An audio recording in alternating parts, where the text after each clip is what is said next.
કરવા ચોથ વ્રત કથા. આ વ્રત સૌભાગ્યવતી સુહાગન સ્ત્રીઓ મનાવે છે. આ વ્રત કાર્તિક માસની કૃષ્ણ પક્ષની ચતુર્થીએ કરવાથી અને તેની વાર્તા સાંભળવાથી વ્રત કરનાર સ્ત્રીના પતિને ચોથ માતા લાંબુ આયુષ્ય પ્રદાન કરે છે અને તે સ્ત્રીના તમામ દુઃખ દર્દ દૂર કરે છે. વ્રત કથા. એકવાર એક ધોબી પતિ અને પત્ની નદી કિનારે રહેતા હતા.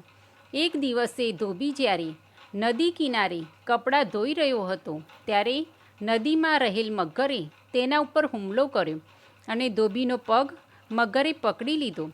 ત્યારે ધોબીએ બચાવ માટે તેની પત્નીને કરવા એમ બૂમો પાડવા લાગ્યો.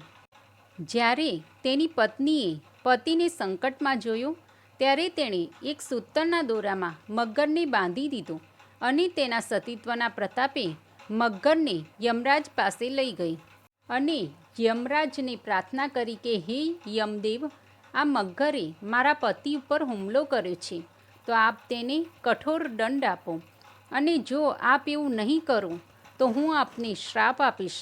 આમ કરવાથી યમરાજે તેના સતીત્વ સામે નમવું પડ્યું અને તે મગરને યમલોક પહોંચાડી દીધો અને કરવાના પતિને દીર્ઘ આયુષ્યનું વરદાન આપ્યું.